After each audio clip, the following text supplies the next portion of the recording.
मंत्रालय में एक बार फिर आपका स्वागत है। और ब्रेक पर जाने से पहले हमने मंत्री जी से एक सवाल किया था कि आदिवासियों के सुधार के नाम पर केंद्र सरकार और राज्य सरकार ने बहुत सारा पैसा खर्च किया है, लेकिन आदिवासी को क्या इसका सीधा फायदा मिला?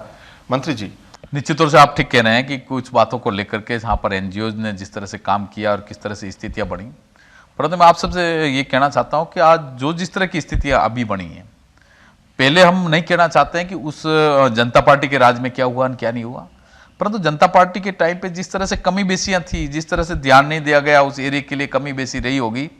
उदयपुर जिले के नहीं, पूरे राजस्थान में जो कमी बेसी उन्होंने रखी होगी, परंतु अब जाकर के देखने का काम करें। निश्चित तौर से हमारे वहां मतलब आपका कहना है कि वसुंधरा राज्य सरकार के समय पे कोई काम नहीं हुआ था और गहलोत सरकार के समय पे आदिवासियों के कल्याण के लिए बहुत काम हुआ है? बहुत कम हुआ और अभी भी जन कल्याणकारी योजनाएं, फ्लैगशिप कार्यक्रम को प्राथमिकता मिल रही है। एक सवाल है कि आप खुद आदिवासी हैं और खुद उस जमीन से जुड़े हुए हैं, आदिवासियों की बेसिक प्रॉब्लम क्या है? आदिवासियों के लिए सबसे बेसिक प्रॉब्लम जो बात बनती है, उनके हमेशा काम आने वाले रोजमर्रा की सामग्री उनको सही ढंग से मुहैया हो सके। और माननीय मुख्यमंत्री जी ने इस और पहल करने का काम किया। 2 रुपए किलो के हिसाब से अनाज को लेकर के हो, मनरेगा योजना को प्राथमिकता देने का मामला हो, जननी शिशु सुरक्षा योजना के रूप में काम करने का मामला हो, निःशुल्क दवा तो हमारे भाई बहनों को तो मिल ही रही है, परंतु आज पशुधन के लिए भी एक नया आयाम स्थापित करने का काम किया। मुख्यमंत्री मैं ये कह रहा हूं, जो फ्लैगशिप योजना है मुख्यमंत्री की बहुत अच्छी है, निश्चित रूप से बहुत अच्छी है, लेकिन तब तक ही अच्छी है जब तक कि वो अंतिम छोर तक पहुंचे।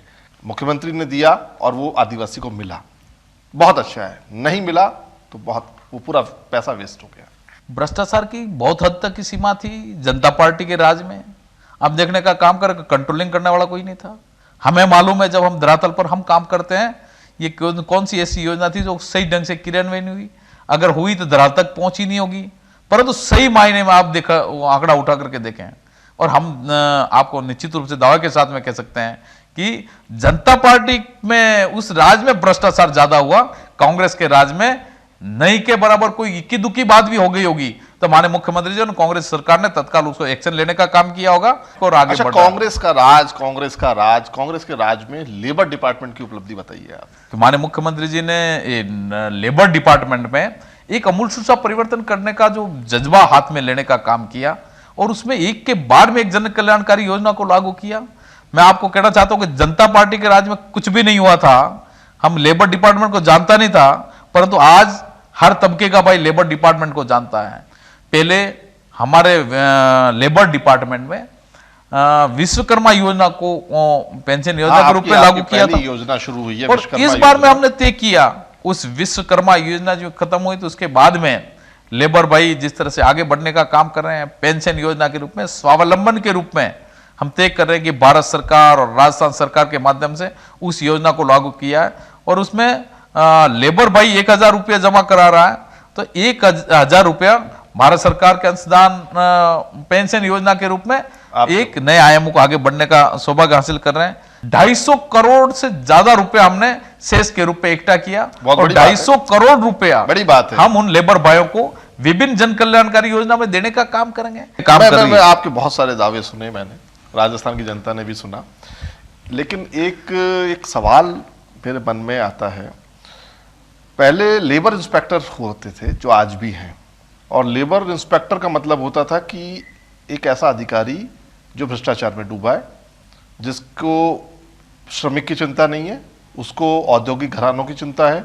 निश्चित तौर से हमने आते ही डिपार्टमेंट में सभी तरह की छानबीन करने के बाद में तय किया, विभाग के तमाम तरह के अधिकारियों से यदि कोई इस तरह की कमी बेसी कहीं पाई जाएगी तो हम उसको आज भी बख्शने का काम नहीं करते हैं। मांगीलाल गरासिया अगर चाहे तो इस डिपार्टमेंट से अच्छा खासा पैसा कमा सकता है। किसी व्यक्ति का ये पैसा कमाने का यदि कोई मानस बना करके काम करता है तो मैं नहीं मानता हूं कि उसको किस रूप में काम करना चाहिए। ये एक अलग इश्यू है कि जो कोई अधिकारी बेईमानी तौर से काम करे या फिर किसी भ्रष्टाचार के रूप में डूबा रहे या फिर कोई और कामों को लेकर के बात करें और वो लेबर भाइयों की हित का ध्यान नहीं रखे और वो पूंजीपति भाइयों और उद्योगपतियों का ही ध्यान रखें, इस रूप में जो आप बात कर रहे हैं, मैं प्रचलित बात कर रहा हूं मंत्री जी, मैं तो सामान्यतः जो प्रचलित है वो बात कर रहा हूं। नहीं, ये आपने भी देखा होगा, आपने डिपार्टमेंट संभाला, आपके सामने भी ऐसी शिकायतें आई होंगी। हमारे पास में इस तरह की कोई आज तक शिकायत नहीं आई, और जब भी आएगी और जब भी इस तरह की स्थिति हमें नजर आएगी तो हम उसको ठीक मतलब करने का इंस्पेक्टर काम राज नहीं है? नहीं है। आज मैं थोड़ा सा जानना चाहूंगा, बाल श्रमिकों के लिए आप क्या कर रहे हैं? आपने एक बहुत बड़ा अच्छा इश्यू पर बात कर रहे हैं, बाल श्रमिकों को लेकर के। मेरे पास एक छोटा सा आंकड़ा है, हाँ, आपके विभाग ने अपनी वेबसाइट पे डाला है।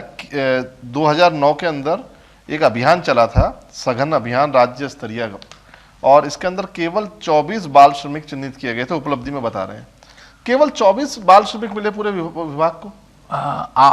अभी लेटेस्ट 24 तो मैं कहता हूँ आपके आसपास ही हम देखेंगे। नहीं, जहां पर जो बात ये लेटेस्ट ही उन्होंने अब तक का ही डाला है। आप थोड़ा सा बताएं हम। आप ये 2009 वाले आंकड़े उठा करके देखने का काम कर रहे हैं। सरकार की वेबसाइट पे 2009 के ही आंकड़े हैं। अभी 2010, 11, 12 चल रहा है। निश्चित तौर से अभी आपको आंकड़े जब नए आप देखेंगे तो निश्चित तौर से लगेगा कि डिपार्टमेंट बहुत नई तब्दीली के साथ में काम कर रहा। विभाग अगर कठोर हो तो कार्रवाई हो, विभाग अगर कठोर नहीं होता तो कार्रवाई नहीं होती। ठीक कह रहे हैं, परंतु आप ये 2009 के आंकड़े उठा करके देखने का काम कर रहे हैं। मैं तो 2012, मैं तो आज की बात कर रहा हूं। लोग जानते हैं बाल श्रम है। आपने 2009 के आंकड़े उठाकर देखे हैं, इसलिए आपको पता नहीं है ज्यादा। आप निश्चित तौर से उनको देखें सही ढंग से, तब आपको मालूम पड़ेगा कि 2012 वाले आंकड़े हमारे कांग्रेस सरकार के राज के साथ साथ में नया। चलिए इस आंकड़ों को हम रख देते हैं। मैं जब भी घर से बाहर निकलता हूं, चाय की थड़ी हो, ढाबे हो, मैं उनको देखता हूं तो वहां पर मुझे बाल श्रम नजर आता है। आप कुछ कह सकते हैं, किसी किसी एरिया में इस तरह की स्थिति हो सकती है। मैं ये नहीं कह रहा हूं कि बिल्कुल हमने जड़ से खत्म कर दिया, परंतु जिस तरह से जो आपने 2009 के आंकड़े उठा के देखे, उनका ग्राफ आप देखेंगे ना, तो उस रूप में हमने बहुत कुछ काम किया। और अभी भी हमारी मंशा है कि असल में मुझे हमारा डिपार्टमेंट आंकड़े आपकी वेबसाइट पर नहीं मिले, इसलिए मैं कोई बात नहीं, आप हमें भी कहते हैं ना, हम आपको आंकड़े अवेलेबल कराते हैं, हम आपके साथ में खड़े हैं। और एक और समस्या जो आती है, आपने न्यूनतम मजदूरी तय कर दिया आपका विभाग, और न्यूनतम मजदूरी मिले, इसको किस तरह से आप पुख्ता करते हैं कि भाई जो लेबर काम कर रही है उसमें संगठित वो कुशल अकुशल जो मजदूरों को जो न्यूनतम मजदूरी देने का प्रावधान सरकार तय करती है और वो उन्हें नहीं मिलती, फिर उनको लेबर कोर्ट में जाना पड़ता है, या बहुत सारे मजदूर ऐसे हैं जिन्हें जैसा मालिक कहता है वैसा करना पड़ता है? पहले बहुत लंबे समय तक मिनिमम वेजेज के रूप में जो स्थितियां थी, उससे हमने स्थिति को उभारने का काम किया। आपने क्या किया? और माननीय मुख्यमंत्री जी से जब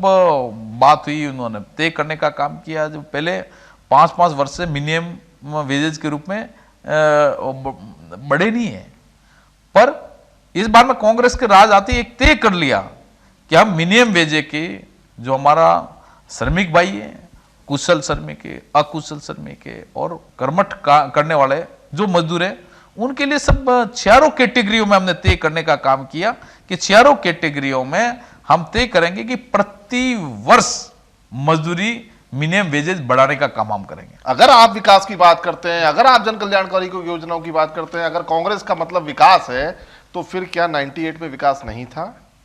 गौड़ साहब, 1998 में जब कांग्रेस सरकार बनी थी, उस टाइम पे गहलोत साहब ने जितना जन कल्याणकारी योजना को लागू करके काम किया, और लोगों ने ये एहसास किया होगा कि नहीं इससे भी ज्यादा बढ़िया जो है जनता पार्टी करेगी। परंतु 2003 में जनता पार्टी के कारनामों को लोगों ने परख लिया, और परखने के बाद में तय हुआ, और 2008 के चुनाव में पूरा कांग्रेस राज स्थापित हो गया। वही कारण था। वैसा जवाब दिया है आपने कि नहीं, केवल लोगों ने परखने के लिए कि अशोक गहलोत से भी अच्छा काम वसुंधरा राजे करके और उससे बढ़कर के 1998 वाले चुनाव को बढ़कर के इस बार में 2008 वाले जब स्थिति अपन देख रहे हैं, दोनों की हम बात कर रहे हैं। इस समय ब्रेक का समय हो रहा है कि आप भी बात कर रहे हैं, बीजेपी सरकार की बात कर रहे हैं, कांग्रेस की बात कर रहे हैं। हम 98 से लगातार जिन 3 चुनावों को आपने भी देखा है और हमने भी देखा है, हम उसकी बात कर रहे हैं। लेकिन अभी लेते हैं एक छोटा सा ब्रेक। ब्रेक के बाद आप कहीं मत जाइएगा। मांगीलाल गरासिया के साथ मंत्रालय में बहस जारी है।